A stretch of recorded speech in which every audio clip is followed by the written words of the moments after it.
Hello everyone, I'm Jonathan Little. I'm here today with episode 227 of Weekly Poker Hand. This is again from the $300 buy-in final table at Stone's Gambling Hall. They have this tournament each and every month.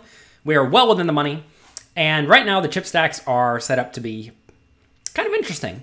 Let's take a look. If you're not watching this, you can watch it at jonathanlittlepoker.com under the podcast tab. Here we have Jamar with only 2 big blinds. Very, very shallow. Then we also have a lot of medium and big stacks. The main players involved in this hand are going to be Dirty Donna, Chris, Brian, and Jamar. Now, Brian has 108 big blinds on the button. He's the big stack.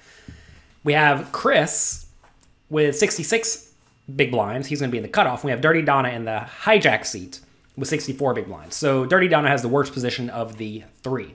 So in this hand, what happens is they fold around to Dirty Donna in the hijack seat, and she makes it 18,000. And again, the second biggest stack, Chris, is in the cutoff, and the biggest stack, Brian, is on the button. I think this is a very, very big mistake to open almost anything in this scenario for Dirty Donna, because if she just folds a hand or two, she's going to essentially guarantee she's not the next one out. But if she decides to play this hand, it's at least somewhat likely the 2 other big stacks will call quite wide in position. Also, Jamar is in the small blind here with a stack size that cannot raise and then allow Dirty Donna to re-raise, forcing out the cutoff on the button if they decide to flat. So what's going to often happen here is Dirty Donna is going to raise. 1 or 2 of the big stacks is going to call in position. The shallow stack and the small blind is going to go all in, and then we're going to see a flop. But Donna really doesn't want to see the flop from out of position against the 2 big stacks, so she should play quite snugly. How does Queen Jack offsuit fare in this scenario? Well, I think it's a very, very easy fold, because getting involved in the spot with a marginal hand, or a hand that's at least going to make mostly marginal hands after the flop, is not where you want to be. So just fold the Queen Jack offsuit. Now Chris decides to call the 10-7 suited in the cutoff, and I think this is reasonable as long as he does not think Brian is going to re-raise a lot on the button. If Brian re-raises here, both the raiser and Chris have to fold, and that's pretty bad for him. So I think calling's fine. It's not the best hand in the world by any means, but it's okay. So Brian decides to call on the button with King-8 of hearts, and again, it's not the best hand in the world, but being in position with the big stack, he should be splashing around a lot, so I definitely think you need to play this hand. The question is, should you call or re-raise? And you can go either way. He decides to call. Now, Jamar claims in this hand, you can hear the table talk if you watch it, well, go back and watch the video, that he did not look at his hand and went all in. I think that is a significant blunder, if that is true. Maybe he was lying, but if that is true, that is a big, big mistake. A lot of people look at this and think, well, I'm getting good pot odds. I have to put in only 13,000 more to win, well, a quintuple up or something like that. I guess a 6x up, because there's 4 players plus some antes. So I guess it's 5x up. And they call on the spot. But whenever you have the 3 big stacks all in the pot, I think you need to be really, really tight, because there's at least some chance that there's a setup. Like imagine one player gets aces and the other one makes 2 pair on like 9-4-2, right? The person with aces is probably going broke. You can also imagine spots where both players make 3 of a kind, or someone makes a flush and someone makes a straight, or someone has a set and someone has a flush draw, right? There are a lot of good things that can happen.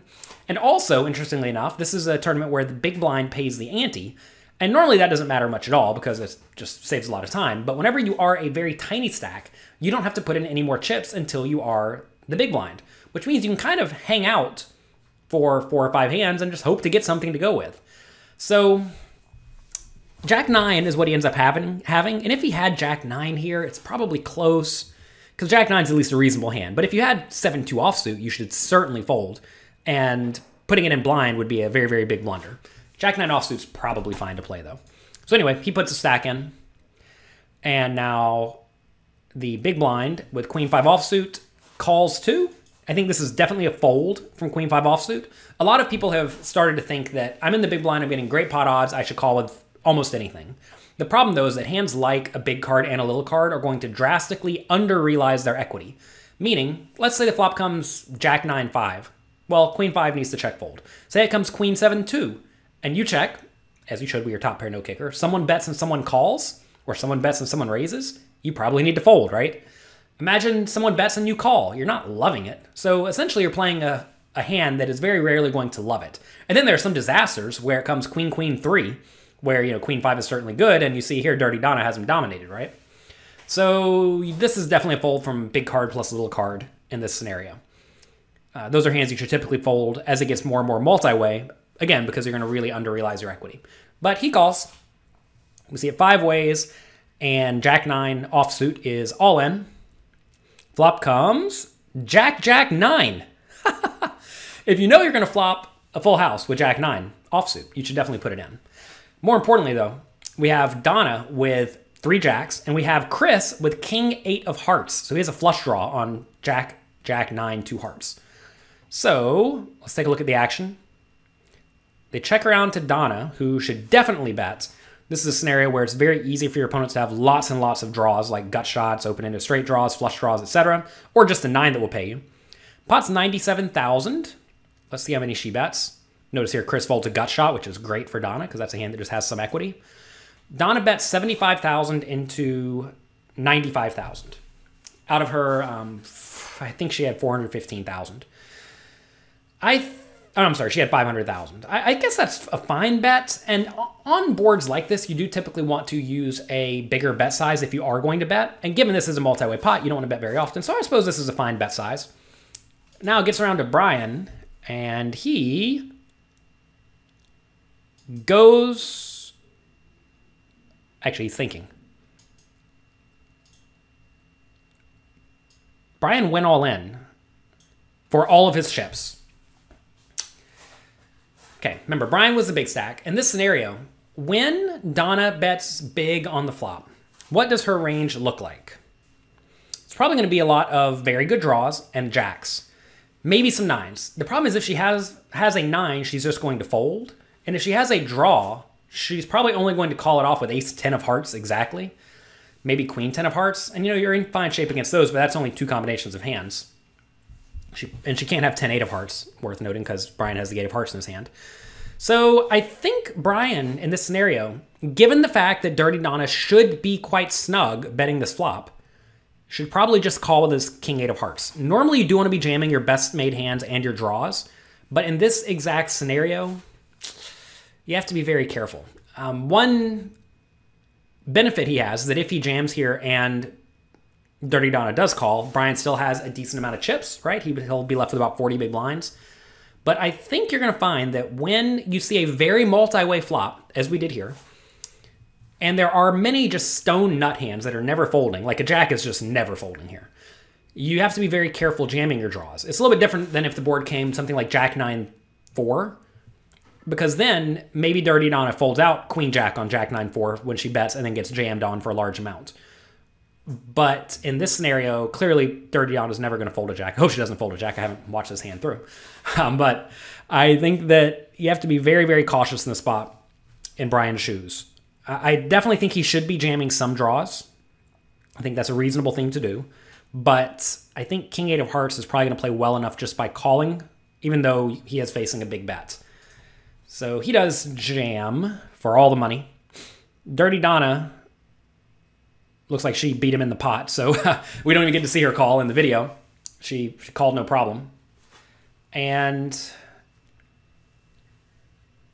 we're waiting for the graphics to catch up. It ran out 6-3. And now Jamar, who had 17,000 chips, gets all the way up to 93,000, so he did 6x up. And Dirty Donna goes from 60 big blinds up to 120 big blinds, just like that. So the question is, did Brian make some sort of significant blunder here by jamming? Well, the first question is, should he have 3-bet pre-flop when the second and third biggest stack raise and then call? I think that's definitely a reasonable play, but calling pre-flop's probably fine. When it comes Jack 9-9, though, I think you have to be very cautious jamming, because when Dirty Donna, who has been reasonable so far, right?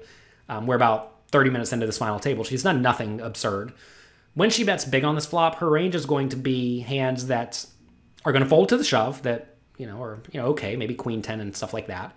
If she has a hand like aces, I suppose she'll probably fold to the shove too.